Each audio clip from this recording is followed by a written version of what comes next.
Hello guys, अगर आप लोग को मेरी वीडियोस पसंद आए तो मेरे वीडियोस को लाइक कर दिए, शेयर कर दिए, मेरे चैनल को सब्सक्राइब कर दिए। मार्शल सुप्रीम विलेन के पिछले एपिसोड के एंड में हमने देखा था कि जाओ शंग के एक बंदा जाओ को अटैक करने के लिए उसके तरफ बनने लगता है, पर उसे देखने के बाद उल्टा जाओ ही उस बंदे पर अटैक करके उस बंदे के हाथ पूरी तरह से काट डालता है। इसकी वजह से वो वहीं पर बेहोश हो जाता है। इसे देखने के बाद जाओ शंग को काफी ज्यादा गुस्सा आता है। इसकी वजह से उस जाओ पर चिल्ला के बोलने लगता है कि जाओ, तेरी हिम्मत भी कैसे हुई? मैंने पहले ही बोल दिया था कि ये सिर्फ एक प्रैक्टिस मैच है, फिर भी तुमने मेरे सबऑर्डिनेट का एक हाथ ही काट दिया। क्या ऐसा करते हुए तेरा को शर्म नहीं आता है क्या? ये सुने तुरंत बाद वो जाओ अपना पूरा एनर्जी बाहर रिलीज करते हुए बोला होता है कि अबे साले, मुझे अच्छी तरह से पता है कि तुमने तुम्हारे सबऑर्डिनेट को मुझे पूरी तरह से बुली करने के लिए यहाँ पर भेजा है, इसीलिए मैंने जानबूझ के उस बंदे का हालत ऐसे कर दिया। और ये सब होने के बाद भी और इस बंदे का हालत को देखने के बाद भी आप मुझे नीचे समझ रहे हो, तो आप सभी लोग मिलकर मेरे साथ फाइट करने के लिए आ सकते हैं। मैं तुम सारे लोग का हालत ऐसे इस बंदे की जैसा कर दूंगा। और इस बंदे की एनर्जी महसूस करने के बाद ये सारे लोग को पूरी तरह फट जाती है। इसके बाद ये बोलने लगते हैं कि अरे बाप रे, सच में ये जाओ अपना अगले लेवल के ऊपर पहुंच चुका है क्या? और गैस अभी के लिए हमें उस जाऊ के बारे में और उसके कल्टीवेशन लेवल के बारे में बिल्कुल ही पता नहीं गया है, तो इसलिए आगे मुझे पता चलेगा तो मैं तुरंत ही आपको बताऊंगा। पर मेरे एस्टिमेशन के मुताबिक वो जाऊ के level max to max 8th या 9th लेवल के ऊपर पहुंच चुकी होगी की कंडीशन स्टेज के ऊपर। और ये सारे कांड को देखने के बाद ये फिंशिंग अपने मन ही मन सोचने लगते हैं कि वो जाऊ बंदा काफी ज्यादा स्ट्रांग है, पर वो इतना स्ट्रांग नहीं है कि वो यान जाऊ जी को हरा दे। क्योंकि मैं महसूस कर सकता हूँ मेरे बाजू वाला ये यान जाऊ जो अपने ताकत को पूरी तरह से कंट्रोल करने की या छुपाने की कोशिश कर रहा है, फिर भी मुझे पता चल रहा है वो काफी ज्यादा स्ट्रांग है। उतने में वहीं पर ये बंदा आ जाता है, इसका नाम जाओ शीले होता है और ये जिन नेशन का किंग होता है। और ये वहां पर आने के बाद बोलने लगता है कि अबे साले, तुम सारे भाई हो फिर भी अपने आप में झगड़ रहे हो क्या? तुम ऐसा करते हो, शर्म नहीं आता है क्या? बोलता बोलता ये जाओ जी को नोटिस कर लेते हैं। इसे देखने के बाद ये बोलने लगता है कि अबे साले यान जाओ जी, तू कैसे है? क्योंकि हम दोनों मिलकर काफी ज्यादा दिन हुए। ये सुनने के बाद जाओ जी बोलने लगता है कि अरे यार, हम दोनों पहले जैसा नल्ले बंदे अब नहीं रहे। आप तो जिन किंग नाम का किंग बन चुके हो और मैं तो हमारे गुआन चेंग माउंटेन का यंगर जनरेशन का लीडर बन चुका हूँ, तो इसलिए थोड़ा तमीज से बात करना चाहिए। और मैं और ये बोलने के बाद यान जाओ जो अपने मन ही मन सोचने लगता है कि ये लोगों का डांग टांग डायनेस्टी काफी ज्यादा बड़ी है। उन्हीं में से जिन नेशन एक भी एक नेशन है और उन्हीं का राजा ये बंदा है। अगर शांग जांग नाम का कोई और बंदा नहीं होता वो डांग टांग डायनेस्टी के अंदर, कब तक ये जाओ शीले ही उस किंगडम का किंग बन जाता। क्योंकि ये जाओ शीले काफी ज्यादा स्ट्रांग बंदा है, उसके साथ काफी ज्यादा इंटेलिजेंट भी है। पर वो शांग जांग नाम का बंदा इससे काफी ज्यादा कमाल का बंदा है, इसीलिए इन दोनों के बीच काफी सालों से फाइट हो रही है। और तभी वो जाओ शीले की तरफ देखते हैं, वो सामने की तरफ देखकर बोल रहा होता है कि तुम दोनों के बीच में एक लफड़ा हो रहा है, मैं समझ सकता हूँ। और उसके लिए इतना ज्यादा खतरनाक वायलेंस को यूज करना और सामने वाले सबऑर्डिनेट को पूरी तरह से घायल करना, ये काफी ज्यादा गलत बात है। तो इसलिए मेरा मानना है कि तुम लोगों के बीच में ये लफड़ा पूरी तरह से पीसफुल कॉम्पिटिशन से शुरुआत दिया जाए। यहाँ पर तुम सारे लोग अच्छी तरह से पता है कि हमारे डांग टांग डायनेस्टी के अंदर आलकमी काफी ज्यादा फेमस है, तो इसलिए मैं तुम दोनों के बीच एक आलकमी का कॉम्पिटिशन रखना चाहता हूँ। और ये बात सुनने के बाद हमारे यान जाओ जो अपने मन ही मन सोचने लगता है कि यहाँ पर जाओ शियांग ही नहीं बल्कि उसके साथ उसका भाई जाओ युआन भी है और वो काफी बढ़िया आलकेमिस्ट है। और ये बात सच है कि वो जाओ शियांग एक एम्प्रेस का बेटा और उसके साथ साथ ही वो जाओ युआन एक कांकबेन का बेटा है। फिर भी वो दोनों बचपन से ही काफी ज्यादा क्लोज भाई थे और बड़े होकर वो जाओ युआन अपना बड़े भाई जाओ शियांग को हर हालत में इस डायनेस्टी का किंग बनाना चाहता है। पर ये जाओ वो काफी ज्यादा अलग बात है, क्योंकि वो एम्प्रेस का बेटा नहीं बल्कि कांकबेन का बेटा नहीं बल्कि एक मेड यानी नौकरानी का बेटा है। तो इसलिए अगर वो जाओ युआन उस जाओ के साथ कम्पीट करके जीत भी गए तो तब भी उससे कुछ ज्यादा नाम नहीं मिलेगा। अगर वो हार गए तो उसको काफी ज्यादा बदनामी मिलेगा। यहाँ पर किसी भी तरफ से देखो वो जाओ युआन और जाओ शियांग को पूरी तरह से बदनामी होगा इसके वजह से। और मुझे ऐसा लगता है ये जाओ शीले भी जानबूझकर यही चाहता है, क्योंकि उसको ये जाओ बिल्कुल कंपटीशन नहीं है, क्योंकि उसके पास इतना वक्त नहीं, बल्कि ये जाओ शियांग पूरी तरह से कंपटीशन है। और तब हम जाओ युआन की तरफ देखते हैं, वो बोल रहा होता है हाँ मैं अल्केमिस्ट कंपटीशन करने के लिए तैयार हूँ उस जाओ के साथ। ये बोलने के बाद ये अपने मन ही मन सोचने लगता है कि मुझे पता है कि वो जाओ थोड़ा बहुत तो अल्केमिस्ट जानता है, पर इतना भी नहीं कि मुझे हरा दे। ये सुने बाद जाओ शीले बोला होता है कि अगर ऐसी बात तो यहाँ पर हमारे किंगडम का बेस्ट अल्केमिस्ट एल्डर वांग भी यहाँ पर आ चुके हैं, तो इसलिए हमें बट्टी उनसे ही मांगना चाहिए इस कंपटीशन के लिए, क्योंकि आपको अच्छी तरह से पता है कि वो हमारे किंगडम का कितना कमाल का अल्केमिस्ट है, उसके पास उतना ही कमाल का बट्टी है। ये सुने के बाद एल्डर वांग बोलने लगता है कि मैं बट्टी देने के लिए तो दे सकता हूँ, पर एक बार वो 16th प्रिंस यानी जाओ वू के साथ कम्पीट करने से पहले आपको थोड़ा बहुत सोचना पड़ेगा, क्योंकि कुछ महीने पहले वो जाओ वू ने मेरे साथ कम्पीट किया था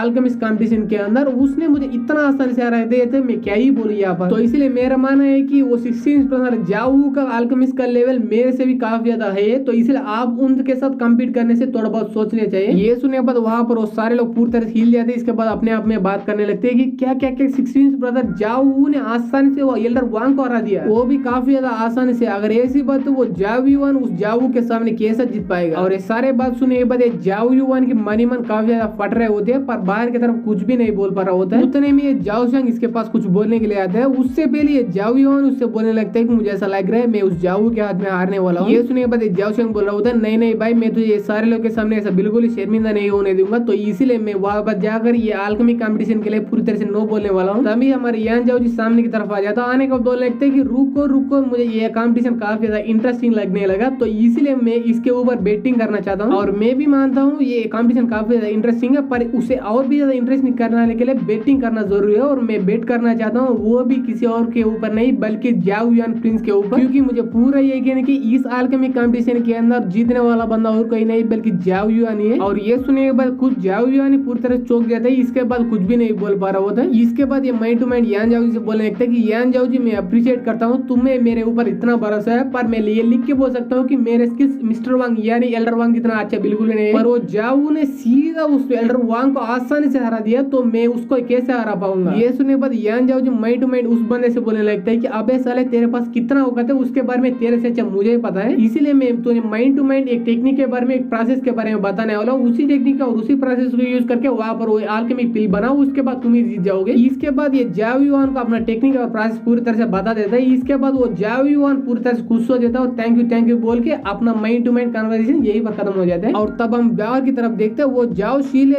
यान जाओ से बोल रहा होता है कि यान जाओ जी, तुमने मिस्टर वांग यानी एल्डर वांग का बात सुना ही होगा, और ये बात सुनने के बाद भी तुम सच में वो जाओ के अगेंस्ट यानी जाओ युआन की तरफ से बेट लगाना चाहते हो कि? ये सुनने के बाद यान जाओ जी बोलने लगता है, हाँ मैं श्योर हूँ 100%। ये सुनने के बाद जाओ शीले बोलने लगता है, अगर ऐसी बात है मैं जाओ की तरफ से बेट लगाने के लिए तैयार हूँ, पर तुम किसके ऊपर बेट लगाना चाहते हो? ये सुने तुरंत बाद हमारे यान जाओ जी अपने स्टोरेज बैच के अंदर से वो आइस ड्रैगन का सोल को बाहर निकाल लेता है। इसके बाद बोलने लगता है कि इसी को मैं यहाँ पर बेट के में लगाना चाहता हूँ, और तुम लोगों को इसके बारे में बताने की कोई भी जरूरत नहीं, क्योंकि इसको महसूस करने के बाद किसी भी बंदे को पता चलेगा ये क्या है। और इसके बदले मुझे कुछ ज्यादा नहीं चाहिए, बल्कि तुम्हारे जिन एम्पायर के अंदर थोड़ा बहुत लैंड चाहिए, उसके बाद तुम्हारे जिन एम्पायर के थोड़ा बहुत खजाने में शेयर चाहिए। और वो आइस ड्रैगन की सोल को देखने के बाद ये जाओ शीलो पूरी तरह से हिल जाता है। इसके बाद वो अपने मन ही में सोचने लगता है कि मुझे बिल्कुल ही नहीं लगा था कि ये बंदा इतना छोटे से कंपटीशन के लिए इतना कमाल का बेट लगाएगा। पर अब मैं यहाँ पर क्या ही कहूँ, वो गुआचेंग माउंटेन का यंगर जनरेशन का लीडर है, और उसके फादर आगे जाकर उस स्टेट का लीडर भी बनने वाला है, तो इसीलिए वो किसी की तरह बेट लगा सकता है। पर यहाँ पर कुछ भी हो, आगे जाकर मुझे ही फायदा होने वाला है, क्योंकि आगे जाकर जीत किसी और की नहीं बल्कि जाओ की होने वाला है। और ये सारे कांड को देखने के बाद वो एल्डर वांग भी अपने स्टोरेज बैच के अंदर से भट्टी को बाहर निकाल लेता है। तब हम देखते हैं ये जाओ भी अपना स्टोरेज बैच के अंदर से कुछ ऐसा मटेरियल बाहर निकालने लगता है वो अल्केमिस्ट जॉब के लिए। और इसके बाद बोलने लगता है कि अगर यान जाओ जी के अलावा कोई और बंदा मेरे ऊपर या मेरे अगेंस्ट फाइट करना चाहता हो, आकर बेट कर सकते हैं, क्योंकि आखिर में मैं ही जीतने वाला हूँ। और ये सारे बात सुनने के बाद यान जाओ जी अपने मन ही में सोचने लगता है कि मानना पड़ेगा भाई, इस बंदे के अंदर मेरे ही तरह घमंड कूट कूट के भरी पड़ी है, पर इस बंदे को ये बिल्कुल ही नहीं पता है कि मेरे पास घमंड के साथ दो जिंदगी का नॉलेज भी है, और वो नॉलेज काफी है इस बंदे को टुकड़े टुकड़े से हराने के लिए। और ये बोलेंगे तुरंत बाद हमारे ये एपिसोड यहीं पर खत्म हो जाता है। अगर आप लोग को ये एपिसोड पसंद आए तो एपिसोड को लाइक कर दिए, शेयर कर दिया, मेरे चैनल को सब्सक्राइब कर दिया। Thanks for watching guys.